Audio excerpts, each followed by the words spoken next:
what's up and welcome. I am the one and only West Coast King and welcome back to the Sounders Career, where last time we left off with a whole lot of drama. Clint Dempsey has not just requested but demanded to be sold, and I am actively trying to sell him. It looks like Manchester City is the front runner to buy him. Liverpool could come in and buy him as well. Not really sure, but those are the two teams that have wanted him so far. Now, I do have a plan. I said last time that we were ready to move forward with a youth movement, but I'm not sure if we're quite ready for that yet. I would be comfortable doing it. However, it's accelerating the process a little bit too quickly, a little bit more quickly than I'd wanted to. I thought we were still one, maybe 2 seasons away from really letting those youth players come up and be ready to carry the team, really. Oba and Clint Dempsey are carrying this team. The young players are great in support right now, but I'm not sure if they're ready to step up into that role of carrying the scoring and everything that we need them to do. So, with that being said, I'm gonna sell Clint Dempsey if he sells. If he doesn't sell and he changes his mind and wants to stay, perfect. I would love to keep him on this team. If he does sell, I have a plan. And the player that I want, it's the perfect time to bring him in if I can get him. I'm not going to tell you who it is, but if I get him, it's going to be awesome. It would be one of the exemption players, by the way, if I did get him. So it would be a pretty cool thing to do. But here's a look at the standings. We're in first place, of course. Our first game up is against FC Dallas. You can see them in last place, so that will be a simulation game. And then we'll get into more of the transfer window stuff. Here we go against FC Dallas. This is an away game. It could be one that could trip us up in our race for the undefeated record for the regular season, but I think we can get it done. Uh-oh, we're down 1-0. We draw. We still have not lost. Dempsey, of all people, gets the goal, a penalty in the 21st minute. Still undefeated. Still rolling. Alright, a lot of emails coming in after that game. The first ones are just some players that are sold. Aaron Kovar and Frice Flischer going out. We sold them off last episode, and here are the big ones. Manchester City has matched the asking price of $20 million and to go ahead with the deal, as did Liverpool. So it looks like Clint Dempsey is definitely going to get sold in the next few days. This deal right here is not the deal I was talking about for a new striker, but it is one that I really wanted to do. I'm going to go get Bradford Jamieson from LA. I'm going to give them Chuba Akpom. I think last episode I wasn't as thrilled with Akpom as I was when I had first gotten him. He just doesn't fit this team, I don't think. So we're going to go get Jamieson and swap Akpom for him. So that's a great deal for us. Now, you may have also seen that our transfer budget was astronomically higher than it used to be during that Bradford Jamieson clip.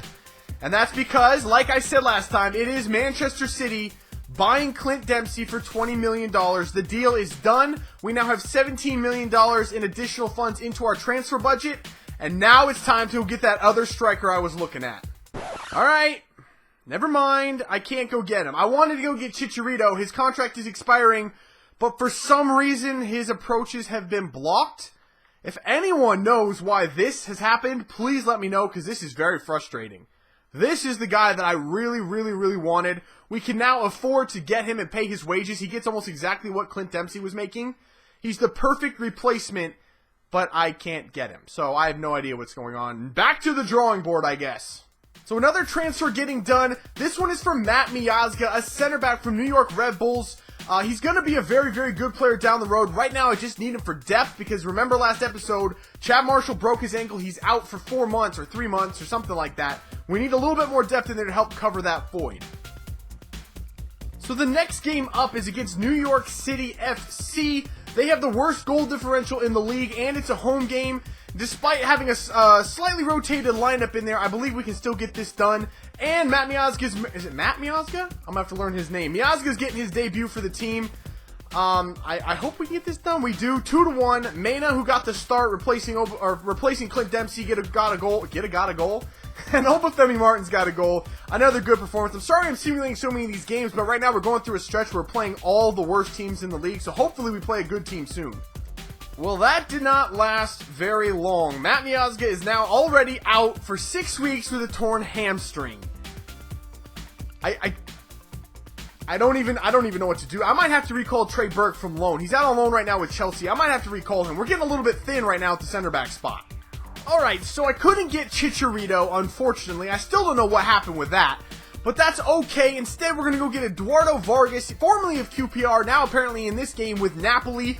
a very good striker in his own right. He's a little bit worse than Chicharito is, but he's going to be pretty good. He still has room to develop at only 25 years old. Eventually, now this will be the guy that's going to take over for Obafemi Martins when I'm ready to replace him, and then we can shift into a youth movement instead of having to do it right now. I don't like being forced into that kind of a move. I'd rather let it develop naturally and do it when the time is right. Alright, so I thought about what we're going to do with the rest of the money that we got from the Clint Dempsey deal, and we really don't need an upgrade anywhere else on the pitch. I think we're set for the future with this team. So what I want to do is really put that money into a top class scout, a 5-star scout. It's going to cost us nearly $12 million, which is pretty much the rest of our remaining budget, but that is okay. This is what I really want to do, bring up young players through our youth system, and to do that, we got to find the players first. So we're going to go ahead and hire Juan Pablo as our 3rd scout. We've now arrived at the next game. It's against San Jose.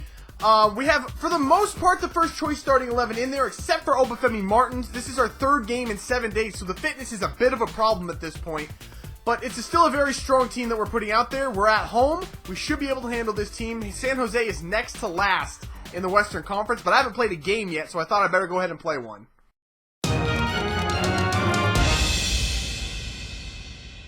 Here's San Jose starting 11. They don't have Wondolowski in there today. I can see they took him out. By the way, if you saw last episode, I straight took Wondolowski out on a slide tackle and laughed about it. It's because I forgot to leave the part in there why I did that. He's the one that injured Chad Marshall on just a disgusting play where he went through the back of Chad Marshall, plowed right through the back of him, and ended up breaking Chad Marshall's ankle. So I did slide in and take Wondolowski out, and today, they decided not to run him out there against me. Probably a smart move. Let's try to defend this a little bit better than we've been defending corner. We haven't given one up in a while, but still, okay. Don't do that. Get that out. Oh my god. I see Julian Green making a run in. He's on it. Julian Green hits it right dead at the keeper. I have no idea where that ball is going. Whoa, referee! What the? That is such a foul. He plowed straight through the back of me. That's how Chad Marshall broke his ankle. He put his shoulder right in my back and plowed through me. This is going to be one of those games where if I can get one goal, I'll be happy and hopefully get a 1-0 victory, but I don't think we're going to be doing a whole lot of scoring in this game. Mena, can you squeeze? He can! Mena on his left foot! Mena, never mind, we're good. Yes, Mena has got pace on pace. Not quite as fast as Oba, but still, God, defenses in the MLS are so bad. Come on, boys. There you go, win that header. Come on, Bradford.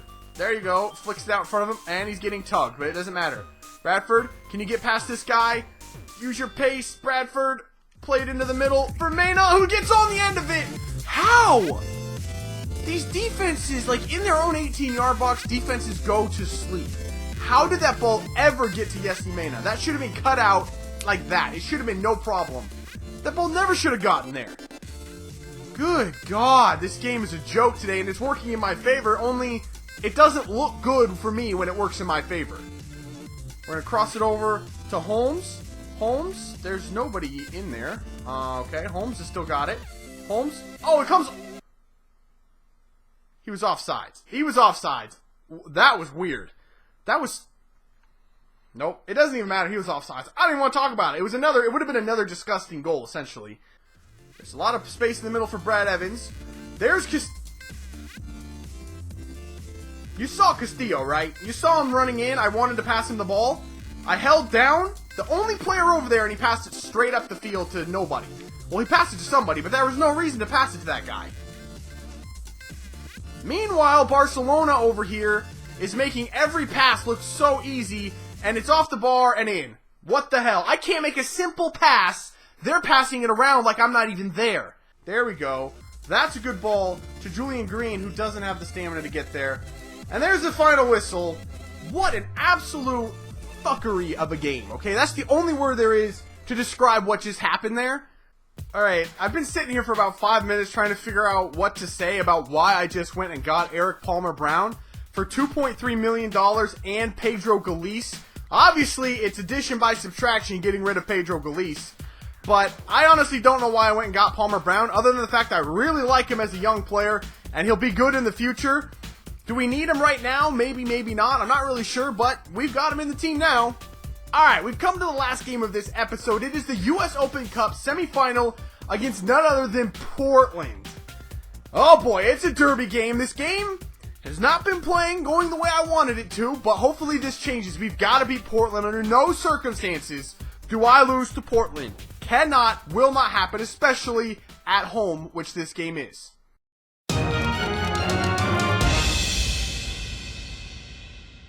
Here's a look at our starting lineup one more time going into this one. A lot of names in there that don't usually get playing time. In the US Open Cup, that's when I like to give a lot of players some minutes. Guido, Rivas, Rodriguez in the left back spot, players like that. We do have some of our other bigger players in there because Portland is actually a very good team. They're in third place in the Western Conference right now. That is their first choice starting 11. I can already tell it's a very, very good lineup. Addy up top, oh my god. Now is when I wish I had Chad Marshall. I don't like Addy up top. He's very good. Very strong and tall. Alright, boys. We're at home. You know who's in town. I don't even have to say it. We're at the Link. We cannot lose to Portland at CenturyLink Field. Let's go this way. Hold it up. Pass it in. There you go. One more. Nicely done. Into Rivas. That's one. Beautiful team play from the Sounders. We're already up 1-0. This game is going so much better than the last one. No. Oh! What?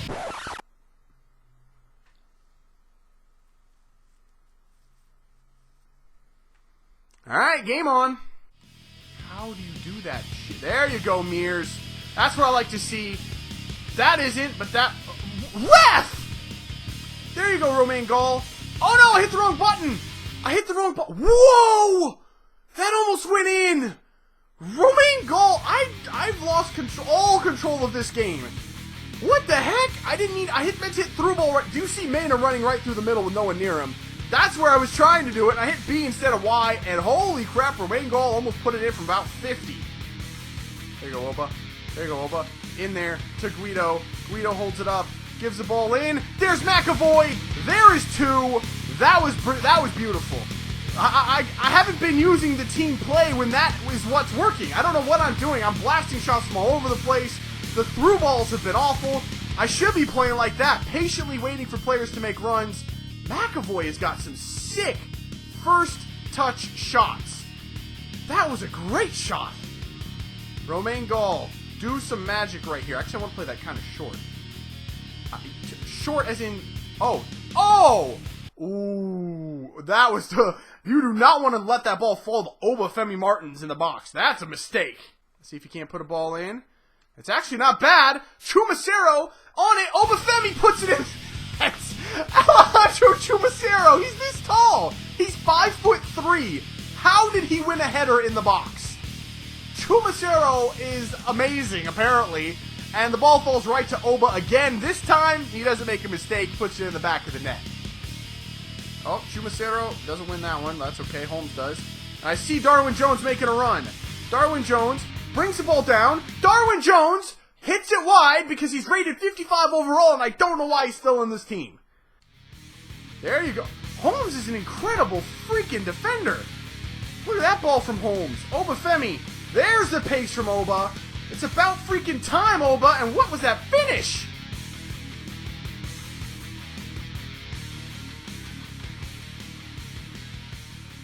Things happen in this game that I don't even know if you can call this a football simulation game. I don't even think you can. That was not football. Nothing that happened in that entire single game or match was football. I swear this game is trolling me today. This can't be real. This game is a myth. I swear down it's a myth. This guy just comes to me. My scout goes out and brings me someone that his overall's not bad. Potential, you know, it's okay. He's a keeper. He's a goalkeeper. He's 5'4". This guy couldn't be the goalkeeper for the Lollipop Guild. How are you going to bring me someone that's 5'4" and expect him to play keeper? This game is just insanity.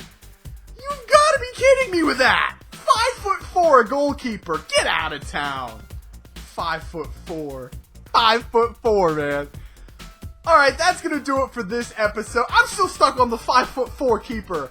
I should have signed him just to throw him out there for lulz. I mean, he's like this. He's the same size as Chumacero.